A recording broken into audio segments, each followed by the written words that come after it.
J'ai écrit énormément de textes sur ma souffrance, sur ma douleur et sur ma solitude. J'ai vécu beaucoup trop de choses dans ma vie, trop d'injustices où j'étais le bouclier qui prenait les coups.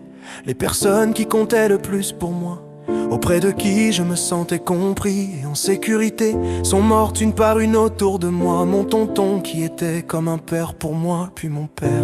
J'ai perdu également de petites nièces et un neveu. Après ça je me suis mutilé, car je n'en pouvais plus. Je le faisais déjà bien avant, mais après la mort de mon neveu, c'était le décès de trop. Je me suis battu contre la rue et contre mes déceptions amoureuses. Mon cœur m'a détruit, car je suis quelqu'un de sensible, à la recherche de l'amour pour moi. L'amour donnait un sens à ma vie, c'était mon seul combat. Car sans amour, à quoi bon se battre? À quoi bon vivre si c'est pour rester seul? J'ai vécu des amours, mais des amours courtes, des amours où je n'ai pas vraiment connu le bonheur. J'étais heureux, mais le bonheur est différent. Vivre la rue, les décès et les déceptions amoureuses étaient vraiment difficiles, car je me suis fait abandonner par ma famille, abandonné par mes proches qui meurent et me laissent seul, et par mes ex, auprès de qui je cherchais l'amour, le soutien, une présence, un réconfort, un but pour continuer. Mais tout au long de ma vie, ça n'a été que souffrance, solitude et abandon après la mort de mon père. Mais Noël était seul, mes frères fêtaient Noël sans moi. Des Noëls où je me baladais autour de ma famille et regardais par la fenêtre d'autres familles réunies en train de fêter Noël. Tout ça pour dire que je ne suis pas heureux. Je vis dans un monde sans espoir, sans changement. J'ai cru trop longtemps que ça pourrait changer, mais je dois arrêter de rêver et voir la réalité. Ce monde n'a plus d'espoir, les morts, le sang, la souffrance, trop d'injustice et trop de merde. Fatigué de tout ça, fatigué de vivre, de souffrir, de la solitude et de pleurer. Je ne vais pas bien et je n'irai jamais bien. Mon vécu, mon parcours sont trop longs et trop douloureux. Je prends beaucoup sur moi, je fais semblant d'aller bien, d'être heureux. Mais encore une fois c'est un mensonge. Au plus profond de mon cœur et de mon âme, c'est le noir. Des pensées morbides, une douleur immense, une énergie à zéro, une envie de mourir, une envie de disparaître, une envie de rejoindre mon père, de ne plus voir personne, marre de finir seul et abandonné, marre de tout.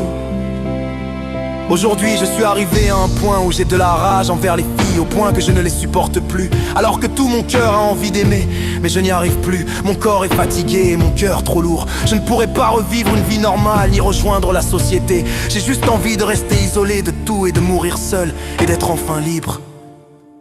La seule chose qui m'aide encore aujourd'hui, ce sont mes bébés chats. Je leur donne tout l'amour que j'ai en moi et ils me le rendent, et ça fait du bien. Mais malgré ça je me sens seul et je souffre énormément. Vous ne pouvez pas imaginer tout ça, même si chacun a son passé, ses combats, sa souffrance, ceux qui ont peu vécu. Même les psys ne peuvent pas comprendre ce qu'on vit au quotidien, ce qu'on vit chaque jour, chaque date, chaque nuit. Je n'en peux plus de la vie, de l'humanité, de la souffrance qui me bouffe chaque jour, chaque seconde. Pendant des années, j'ai trop subi, trop combattu, je suis épuisé. J'ai envie de mourir, de disparaître, de laisser ce monde, de laisser tout le monde. Pour finir, pour mon testament, j'aimerais être avec mon père et être incinéré. J'aimerais également la musique de Céline Dion vole comme pour Jonas et Papa. Je n'ai rien à donner, alors pour le reste je m'en fous. J'aimerais encore dire que je regrette tout le mal que j'ai fait envers vous, mes ex, ma famille, peu importe. Vous restez important pour moi, et ceci sera un message après ma mort pour les mots que je n'ai pas pu dire. Je t'aime maman, je t'aime maman, je t'aime maman. Je vous aime mes frères, mes neveux, je vous kiffe, sachez-le. Je regrette David, ce qui s'est passé en 2013, où tout a changé entre nous, désolé. Merci Grégory pour tout, et surtout d'être venu me voir comme tu l'as fait. Ça m'a fait du bien, tu ne peux pas imaginer à quel point. Je reste un mur devant vous, mais dans mon cœur c'est de l'amour et tellement de choses à dire. Je l'écris car je n'arrive pas à le dire, c'est con, bizarre, alors qu'avec papa je n'ai jamais rien dit, et aujourd'hui je ne pourrai plus jamais lui dire. C'est pour ça que j'aimerais le rejoindre, le voir et lui dire tout ce qu'il y a dans mon cœur. Je vais m'arrêter là, sinon ça va être compliqué de mettre tout ça dans une mélodie, même si ce sera le cas. Je vous aime.